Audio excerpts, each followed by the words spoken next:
ఈ కథ అయిన వెంటనే మీకు వాగ్దానాలు ఇస్తాను. మీకు ఓకేనా? ప్రార్థన చేసి వాగ్దానాలు ఇస్తాను. పాస్ గారు వచ్చాక అన్నీ వచ్చాక మీకు గిఫ్ట్లు ఇస్తాను. ఓకే పిల్లలు, ఈరోజు మీకు ఒక మంచి కథ చెప్తా ఉన్నాను. చాలా జాగ్రత్తగా. ఒక ఊర్లో ఒక అమ్మ నాన్నకి ట్విన్స్ పుట్టారు, కవల పిల్లలు పుట్టారు, అబ్బాయి. ఇద్దరు ఒకేలా ఉంటారు. ముక్కు, కన్ను, చెవి, నోరు ఇద్దరు పక్క పక్కన పెడితే ఇలా చూడాలి కయ్యని. ఎవరో చిన్నోళ్ళు ఎవరు పెద్దోళ్ళు ఎవరికి తెలియదు. అంత అందంగా తెల్లగా పుట్టారట. బాగా చదువుకున్నారు. సుబ్బయ్యమ్మ బాగా చదువుకున్నారు, పెద్దవాళ్ళు అయిపోయారు. పెద్దవాళ్ళు అయిపోయారు. 10th అయిపోయిన తర్వాత కాలేజీకి వెళ్తే కాలేజీలో చెడు సహవాసాలు చేసి చిన్నాడు పాడైపోయాడు. పెద్దవాడైతే బాగా చదువుకుని లేకో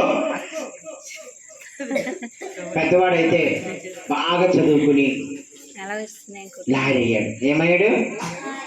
లాయర్ అయ్యాడట.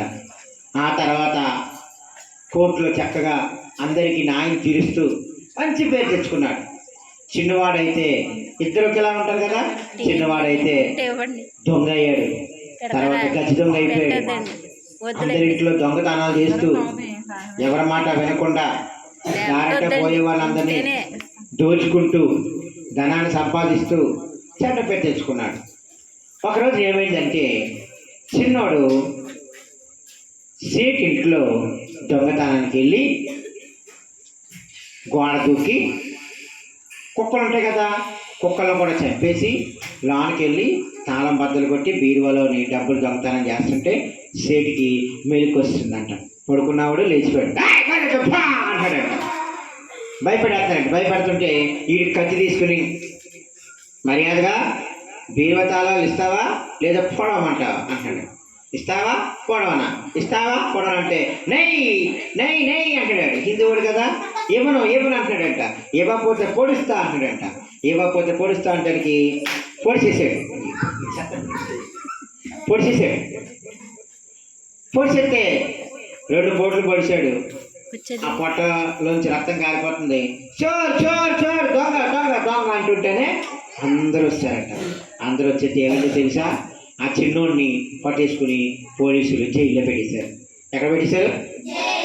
జైల్లో పెట్టేశారు. అప్పుడు ఏమైందో తెలుసా? జైల్లో ఏడుస్తూ ఉన్నాడంట. అయ్యయ్యయ్యో నా బ్రతుకు ఇలా నాశనం అయిపోయిందేంటి? నన్ను రక్షించడానికి ఎవరు లేరా? నన్ను కాపాడడానికి ఎవరు లేరా అని ఆలోచిస్తూ ఉంటే సడన్గా అన్నీ గుర్తొచ్చాడంట. ఎప్పుడో కలిసి చదువుకున్నప్పుడు గొడవలు అవుతే ఇద్దరు విడిపోయారనమాట. దూరంగా వెళ్ళిపోయి అన్న బతుకుతున్నాడు, తమ్ముడు బతుకుతా ఉన్నాడు. అప్పుడు అన్న కౌరు పెట్టాడంట.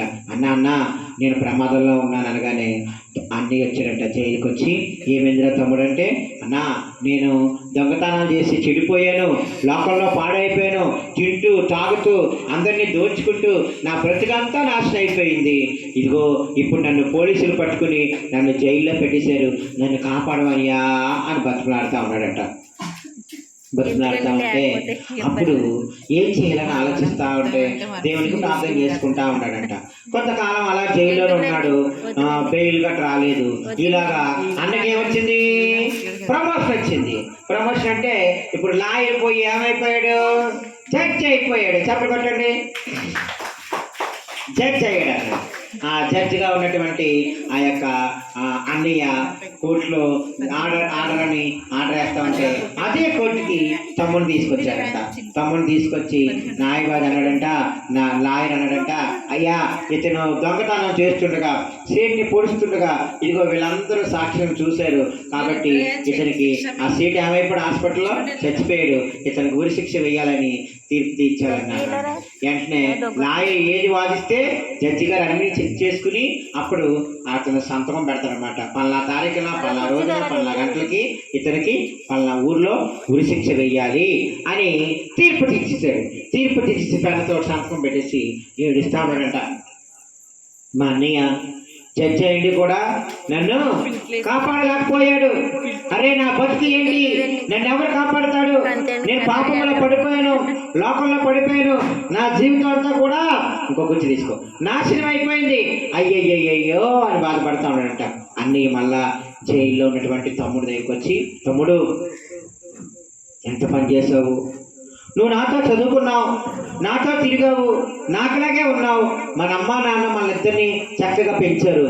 కానీ నువ్వు కాలేజీలో ఉన్నప్పుడు చెడు సహవాసాలు చేసి చెడ్డ ఫ్రెండ్స్తో నీ జీవితాన్ని ఏం చేసుకున్నావు, నాశనం చేసేసుకున్నావు. కాబట్టి ఇప్పుడు ఏం పర్వాలేదు, భయపడకు, నేను అంతా చూసుకుంటాను అంటాడు. కానీ నేను అలాగైనా కాపాడనియా, నువ్వు కాపాడితే ఇక్కడి నుంచి నా జీవితాన్ని నేను మార్చుకుంటాననియా, ఇంకెప్పుడు అల్లరి చేయను, దొంగతనాలు చేయను, అబద్ధాలు ఆడను, పక్క వాళ్ళకి నేను అన్యాయం చేయననియా, నన్ను కాపాడనియా, ప్లీజ్ ప్లీజ్ ప్లీజ్ ప్లీజ్ అని అనగానే జడ్జికి, అంటే జడ్జిగా ఉన్నటువంటి అన్నయ్యకి మనసు కరిగిపోయిందంట. అయ్యో నా తమ్ముడిని ఎలాగైనా నేను కాపాడాలి, ఎందుకంటే నాన్న చనిపోయినప్పుడు తమ్ముడి చెయ్యి అన్న చేతిలో పెట్టి, అరే పెద్దబాబు నువ్వు తమ్ముడిని చాలా జాగ్రత్తగా చూసుకోవాలి, వాడికి అల్లరి ఎక్కువ, వాడు చెప్పిన మాట వినడు, వాడు మంచివాడుగా నువ్వే చూసుకోవాలి, వాడికి కష్టం వచ్చినప్పుడు నువ్వే కాపాడాలి, అవసరమైతే నీ ప్రాణమైనా అడ్డు వెయ్యాలి అని అన్నయ్యకి వాళ్ళ నాన్న ఒట్టేసుకుని చచ్చిపోయాడంట. ఆ మాటలన్నీ గుర్తొస్తున్నాయంట జడ్జి అయినటువంటి అన్నయ్యకి. అరే నా తమ్ముడిని కాపాడమని నాన్న చెప్పాడు కదా, నాన్న చనిపోయే ముందు ఎంతో ప్రేమగా చెప్పాడు కదా, అమ్మ మమ్మల్ని బాగా చూసుకుంది, అమ్మ కూడా చనిపోయింది, నాన్న కూడా చనిపోయారు, ఇంకా నాకు మిగిలిన తమ్ముడు అక్కడే కదా, ఎలాగైనా సరే నేను కాపాడాలి, ఏం చేయాలి అమ్మా అని ఆలోచిస్తా అన్నాడంట తమ్ముడితోటి. అరే తమ్ముడు, ఈరోజు నువ్వు ప్రశాంతంగా పడుకో, నీకు బిర్యానీ కూడా నేను పంపిస్తాను, చక్కగా తినేసి ప్రశాంతంగా పడుకో, దేవుని దగ్గర పశ్చాత్తాపడు, ఇంకెప్పుడు నేను దొంగతనం చేయను, ఇంకెప్పుడు నేను అబద్ధాలు ఆడను, ఇంకెప్పుడు పెద్దవాళ్ళని ఎదిరించను, ఇంకెప్పుడు నేను మర్డర్ చేయను, అంటే హత్యలు చేయను, ఇంకెప్పుడు నేను సమాజంలో చెడ్డవాడుగా ఉండను, మంచివాడుగా ఉంటానని యేసయ్యకి ప్రార్థన చేసుకోరా, నీ పాపాలు క్షమిస్తాడు, నేను ఎలాగైనా యేసయ్య తప్పిస్తాడరా, ఏం భయపడకరా తమ్ముడు అని అన్నయ్య తమ్ముడికి చేతిలో ప్రమాణం చేసి వెళ్ళిపోయాడంట. అన్నయ్య ఎవరు? జడ్జి గారు అనమాట. వినాలి, మాట్లాడితే అందులో రికార్డ్ అయిపోతుంది. ఓకే, జడ్జి గారు ఇంటికి వెళ్ళిపోయారు, పుస్తకాలు తిరిగేస్తా ఉన్నాడు, తమ్ముని ఎలా కాపాడాలో తెలియట్లేదు, ఆల్రెడీ రిసీవ్ చేస్తారు కదా.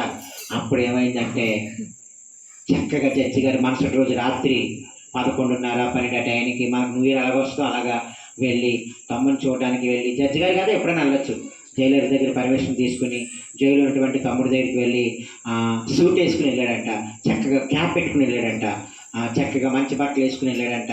జడ్జి గారికి స్వీట్ ఇచ్చి ఆ తర్వాత అన్నీ కలుసుకుని మా తమ్ముడిని కలిసి మాట్లాడతానండి, తెల్లారితే తమ్ముడికి ఏం చేస్తున్నారు, ఊరి తీసేస్తున్నారు, కాబట్టి చివరిసారిగా మా తమ్ముడితో నేను మాట్లాడాలి, కాబట్టి మీరేం చేయాలి, మా తమ్ముడితో నేను మాట్లాడతానండి అని చెప్పి అన్నారంట. సరే మాట్లాడండి సార్, పురుగు సౌండ్, మాట్లాడండి సార్ అని చెప్పి అన్నగానే తమ్ముడి దగ్గరికి వెళ్ళాడంట.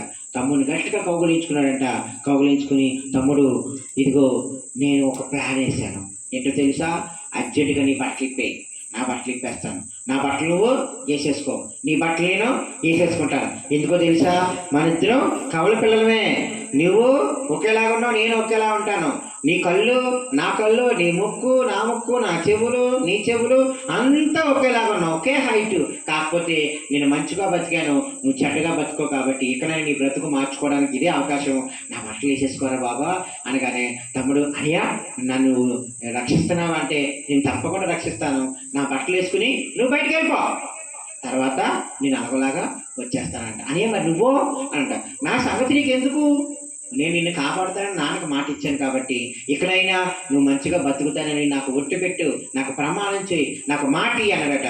ఆ జైల్లోని ఇద్దరు అన్నదమ్ములు కౌగులించుకుని తమ్ముడు అన్నయ్యతో అన్నాడట, అన్నయ్య ఇంకెప్పుడు నేను అబద్ధాలు ఆడను, దొంగతనాలు చేయను, హత్యలు చేయను, సమాజంలో నీలాగా మంచిగా బ్రతుకుతాను, మంచి పేరు తెచ్చుకుంటాను, నాకున్న డబ్బంతా కూడా నేను అందరికీ పంచి నేను మంచివాడిగా అయిపోతాను.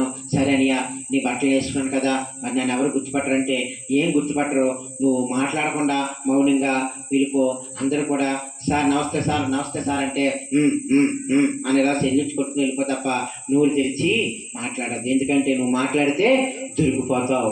నీ మాట వేరు, నా మాట వేరు. నేను చదువుకున్నాను, నువ్వు చదువు తక్కువ ఉండడం వల్ల నీ వాయిస్ వేరే అయిపోయింది, నీ మాట తీరు చక్కగా అయిపోయింది కాబట్టి సైలెంట్కి వెళ్ళిపో అందుకనే అన్న మీద నమ్మకంతో తమ్ముడు జైల్లో నుంచి వేయించాడంట, బయటికి వెళ్ళిపోయాడు, ఇంటికి వెళ్ళిపోయాడు, ప్రశాంతంగా పడుకున్నాడంట.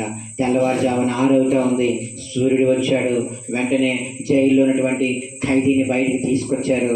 వెంటనే ఆ ఖైదీకి నెత్తి మీద ముసుకేశారు. ముసుకేసి ఊరితాడు తగిలించి ఊరేసి చంపేశారు. ఎవరు చనిపోయారు ఇప్పుడు జైల్లో? అన్నీ చనిపోయాడు పిల్లలు. తమ్ముడు కొరకు, తమ్ముడిని ప్రేమించాడు, తమ్ముడిని రక్షించడం కొరకు, తమ్ముడిని కాపాడడం కొరకు తన ప్రాణాన్ని త్యాగం చేసేసాడు పిల్లలు. సాయంకాలం అయిపోయింది, మధ్యాహ్నం అయిపోయింది, సాయంకాలం అయిపోయింది. అన్నయ్య ఇంకా రాలేదేటి అని ఇతడు కంగారు పడుతుంటే సాయంకాలం పేపర్లో వచ్చిందంట, పల్లా హంతకుడు పల్లా మర్డర్ సీట్ని చెప్పేసిన అతను ఈరోజు ఉదయం 6 గంటలకి ఉరిశిక్ష వేస్తారని టీవీలో వార్తల్లో చూసి, పేపర్లో న్యూస్ చూసి తమ్ముడు గుడ్డులు బాదుకుంటూ ఏడుస్తాడు. అయ్యో అన్నయ్య, ఎంత పని చేసావు అన్నయ్య, నా కొరకు నువ్వు చచ్చిపోయావా? నేను దుర్మార్గుని, నేను దుష్టుని, నీచుని, నేను ఎన్నో పాపాలు చేశాను, ఎంతో మందిని హింసించాను, ఎంతో మందిని చంపాను, నా బ్రతుకులో శాంతి లేదు, సమాధానం లేదు. నువ్వు ఎంతో మంచోడివి, ఎంతో మందికి న్యాయం తీర్చావు. నువ్వు న్యాయవాదిగా ఉన్నప్పుడు, లాయర్గా ఉన్నప్పుడు చాలా మందికి సహాయం చేస్తావు, జడ్జిగా ఉన్నప్పుడు మంచి తీర్పులు తీర్చావు, కానీ నా కొరకు నువ్వు చనిపోయేవాడయ్యా అని గుడ్డులు బాదుకుంటూ ఏడుస్తూ అంటున్నాడంట.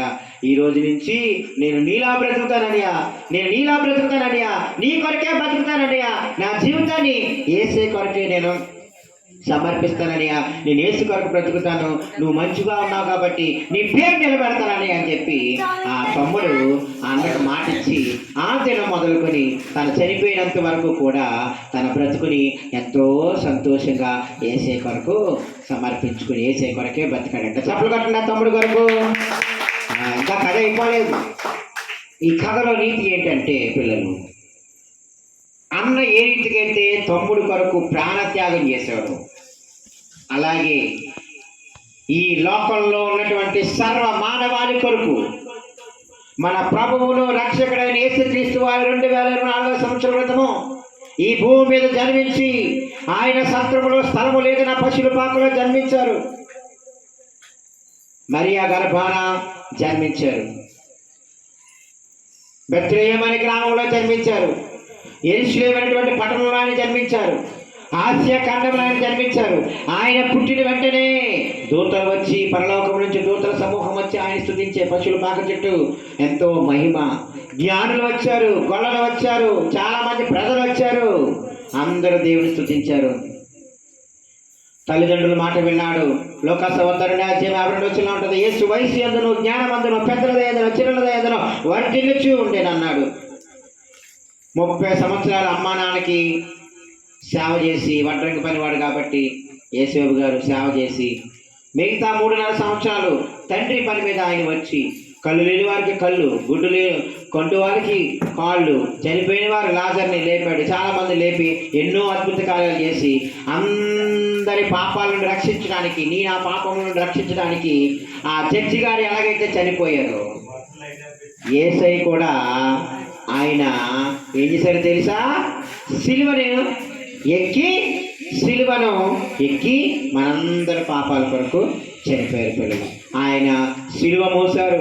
ఆయన సిలువ మోస్తున్నప్పుడు ముందు రోజు రాత్రి ఏమైందో తెలుసా? ఒకటి తక్కువ 40 అంటే ఎన్ని చెప్పండి, అక్కడ వచ్చా మీకు? 39 కోడా దెబ్బలు ఆయన వీపు మీద కొట్టారంట పిల్లలు. వీపు మీద కొడుతున్నప్పుడు చిన్న బెత్తంతో దెబ్బేసినప్పుడు మీరు ఏం అంటారు, కానీ ఆ కొరడ ఎలా ఉందంటే ముళ్ళు ఎలా ఉండదంట. ఆ ముళ్ళు, ఇనప ముళ్ళు ఇలా ఈపు మీద తీరుతుంటే ఆ ముళ్ళు గుచ్చుకుని యేసయ్య వీపు అంతా చీరిపోయిందంట. ఆయనకి ముళ్ళ కిరీటం పెట్టారంట. ముళ్ళు అంటే మన బయట వచ్చే ముళ్ళు కాదు. యెరూషలేములో ఆ యొక్క ఈత చెట్టుకున్నటువంటి ముళ్ళు చాలా పొడవుగా ఉంటాయి, షార్ప్గా ఉంటాయి. అది కనుక గుచ్చుకుంటే నొప్పి. ఆ ఈత ముళ్ళుతో చక్కగా కిరీటం చేసి అల్లి ఆయన తలకి గుచ్చారంట పిల్లలు. అంత మాత్రమే కాదు, ఆయన్ని సిలువకు అప్పగించారు. సిలువేయండి, సిలువేయండి, సిలువేయండి అని అందరూ అరిచారట. ఆ దినాన డబ్బులకు అమ్ముడైపోయారు. మనం కూడా చాలాసార్లు డబ్బు కోసం ఎన్నో అబద్ధాలు ఆడుతూ ఉంటాం. ఆ సిలువను ఆయన మోస్తా ఉన్నప్పుడు, యెరూషలేము వీధులు నడుస్తున్నప్పుడు చెప్పులు కూడా వేసే పీకేశారు, చెప్పులు తీసేశారు, ఒక అంగీ మాత్రం వేశారు, కొడాలతో కొడతా ఉన్నారు, రక్తం కారిపోతా ఉంది, సిలువ నిండా రక్తం, రోడ్డు అంతా రక్తం. ఆ రక్తంలో నడిచిన వారు స్వస్థత పొందారు. ఆయన పొందిన గాయముల చేత మనకు స్వస్థత కలిగినని యెషయా భక్తుడు చెప్తా ఉన్నాడు. ఆఖరికి గొల్యాతా అనేటువంటి కొండపైన అటో దొంగ ఇటో దొంగ, మధ్యలో యేసయ్యను కూడా ఒక దొంగలాగా ఉంచి సిలువేశారు. ఈ చేతిలోనే ఈ చేతిలో, రెండు చేతులు రెండు మేకులు కొట్టారు, కాళ్ళు రెండు పక్కన పెట్టి ఒకే మేకు కొట్టారు. మొత్తం ఆ కొయ్యి పైన 3 మేకులతో ఆయన్ని బంధించి సిలువేసి నరకాన్ని చూపించారు పిల్లలు. ఆ నరకంలో ఉండి, ఆ బాధలో ఉండి, ఆ కష్టంలో ఉండి కూడా ఎన్నో శ్రమలు అనుభవిస్తూ రక్తాన్ని కార్చి నీ కొరకు నా కొరకు ఆయన సిలువలో చనిపోయారు యేసయ్య. ఆ జడ్జి ఏ రీతిగా తమ్ముడు కొరకు చనిపోయాడు, మనందరిని రక్షించడానికి, మన పాపాల నుంచి విడుదల దయచేయడానికి యేసయ్య సిలువలో చనిపోయాడు. ఆయన చనిపోయాడో లేదని చెప్పి ఏం సరే తెలుసా పిల్లలు, సైనికుడు వచ్చి డొక్కలో పడిచాడు. ఎక్కడ పడిచాడు? డొక్క అంటే తెలుసా? ఇది ఇక్కడ. ఆ డొక్కలో పడితే డొక్కలో చేయవచ్చింది రక్తం లేదు, రక్తం అయిపోయింది, నీరు వచ్చిందంటే పిల్లలు. రక్తం అంతా కారిపోయింది. మన శరీరంలో రక్తం అంతా లాగేశారనుకో, తర్వాత ఏముంటుంది? నీరు ఉంటుంది. ఓకేనా? ఆ నీరు కూడా బయటకు వచ్చేసిందంట. అంటే అంతలాగా నీ కొరకు నా కొరకు యేసయ్య చనిపోయారు, మనందరినీ పరిశుద్ధులుగా చేర్చారు, మనందరి పాపాలు ఆయన కడిగారు. అందుకే మనం క్రిస్మస్లు జరుపుకుంటున్నాం, అందుకే మనము న్యూ ఇయర్లు జరుపుకుంటున్నాము, అందుకే మనము ఇంకా ఈస్టర్, గుడ్ ఫ్రైడేలు ఇవన్నీ మనం జరుపుకుంటా ఉన్నాం.